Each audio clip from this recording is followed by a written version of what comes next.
உங்களுக்கு நிம்மதி உண்டாகுவதாக, தேவனுடைய இரக்கங்கள் அதிகமாவதாக. தேவன் என்ன சொல்கிறாங்கன்னா, சங்கீதம் 103:13, தகப்பன் தன் பிள்ளைகளுக்கு இறங்குகிறது போல கர்த்தர் தமக்கு பயந்தவர்களுக்கு இறங்குகிறார்.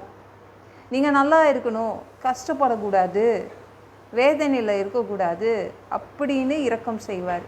இன்னைக்கு எந்த அப்பாவும் தான் பிள்ளை கஷ்டப்படுறத விரும்ப மாட்டாங்கள்ல. அதனால் இயேசு உங்களுக்கு இரக்கம் செய்வார். நம்ம ஏதோ ஒரு அப்பா, எந்த அப்பாவாக இருந்தாலும் அவங்க பிள்ளைங்களை பற்றி நம்ம குறை சொன்னால் ஒத்துப்பாங்களாங்க? யாருமே ஒத்துக்க மாட்டாங்க. ஏங்க உங்கள் பையன் இது பண்ணிட்டான் அது பண்ணிட்டான்னு சொல்லி பாருங்களேன், எந்த அப்பாவாக இருந்தாலும் ஒத்துக்க மாட்டாங்க. ஏன்னா அந்த அப்பாவுக்கு மனசு ஃபுல்லாக தான் பிள்ளைங்க மேலே அன்பு, எல்லா வித இரக்கங்களும் தான் பிள்ளைங்கக்கிட்ட ஊற்றிடுவாங்கள்ல. அதே மாதிரி தான் நம்ம தேவனோ உங்களை பற்றி யார் என்ன கம்ப்ளைண்ட் பண்ணாலும், யார் முறையிட்டாலும் அதெல்லாம் கண்டுக்க மாட்டார். அவருடைய மனசு ஃபுல்லாகவே நல்ல இரக்கங்கள் இருக்குது, அன்பு இருக்குது. அதனால் உங்களுக்கு அவர் இரக்கம் செய்வார். ஓகேங்களா? எனக்கு அவர் கல் மனசுக்காரருங்க. அவர் எதுவுமே பதிலே சொல்ல மாட்டேங்கிறாருங்க.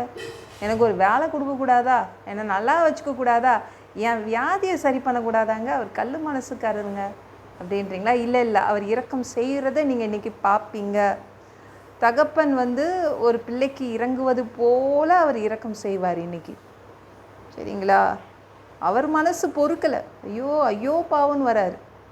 என் பிள்ளைங்க இவ்வளோ கஷ்டப்படுறாங்களா, வேண்டாம் வேண்டாம் இந்த வறுமை, வேண்டாம் இந்த வியாதி, வேண்டாம் இந்த கடன் சொல்லிட்டு அவர் உங்களுக்கு ஐயோ பாவம்னு இரக்கம் செய்வார். அப்புறம் தேவனுக்கு பயந்து நடக்கணும். தேவனுக்கு பயந்து நடக்கிறவங்களுக்கு அவர் இரக்கத்தை ஊற்றிடுவார். கர்த்தருக்கு பயப்படுற பயம் உங்களுக்கு இருக்குதாங்க? தேவ பயம் இருக்குதா? இருக்கணும். தேவ பயம் இருக்கணும்.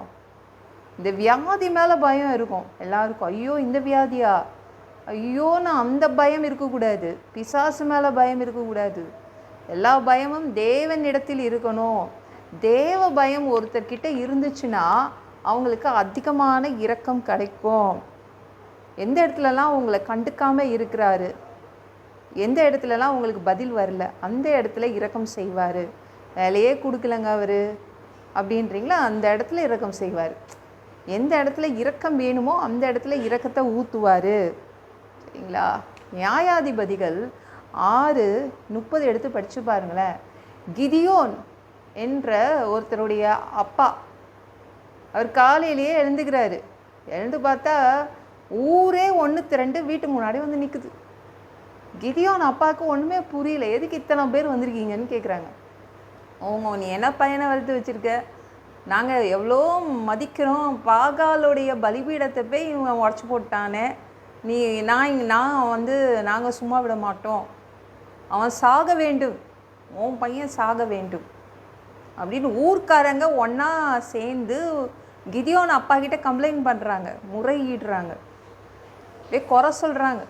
அவங்க அப்பா பயங்கரமான அறிவாளி கிதியோன் அப்பா. ஏங்க நீங்கள் எல்லாரும் வந்துட்டீங்கள்ல, ஓகே, எங்கள் பாகாலை எங்கங்க கூப்பிடுங்க, பாகாலை கூப்பிடுங்க. அது பாகாலுடைய பலிபீடம், உங்கள் பலிபீடம் கிடையாது.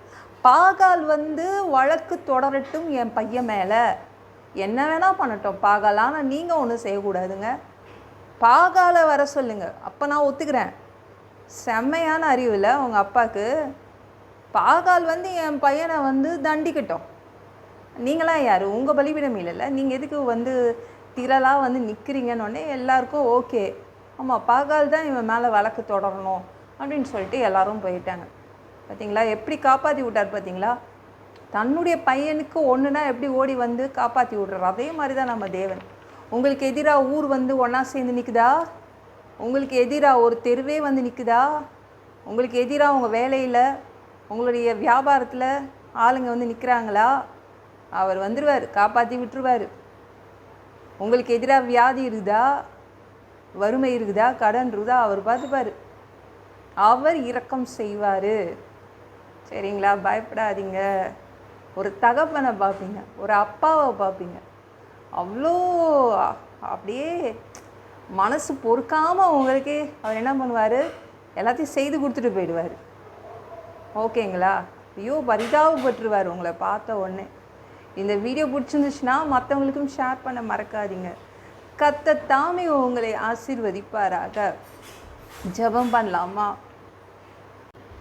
அன்பு பிதாவே, உங்கள் பிள்ளைங்க உங்கள் பாதத்தில் வந்திருக்காங்கப்பா. சாமி இரக்கம் செய்யுங்க, இறங்குங்க அப்பா.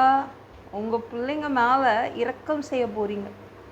ஐயோ என் பிள்ளைங்களுக்கு யார் இருக்கா, பாவம் என் பிள்ளைங்க, நான் செய்து கொடுப்பேன்.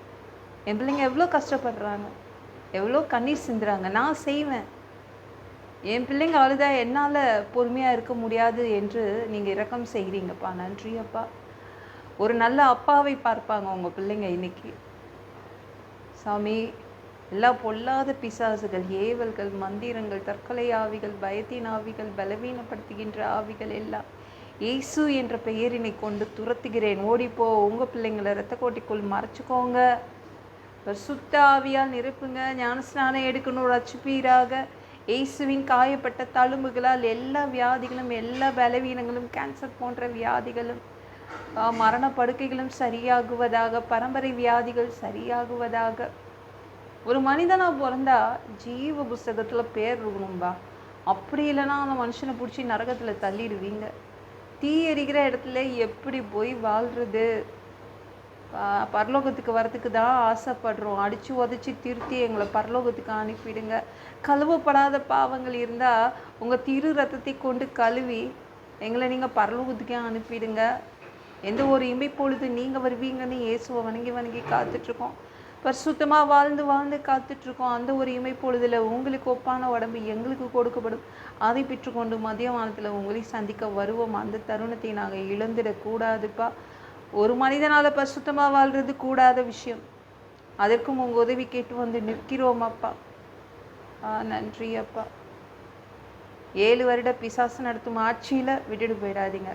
அந்தி கிறிஸ்து ஆட்சியில் விட்டுட்டு போயிடாதீங்க. 1000 வருடம் ஆட்சியில் நாங்களும் வந்து அந்த டைமில் நாங்கள் இருக்கணும்ப்பா. இந்த பூமியில் எங்களுக்கும் அந்த வாய்ப்பை கொடுங்க. அந்த பொற்காலத்தை பார்க்க ஆசைப்படுறோம். எல்லாவற்றையும் ஒப்பு கொடுக்குற இயேசு மூலம் ஜெபம் கேளும் பிதாவே. ஆமென். நாளைக்கு பார்க்கலாம்.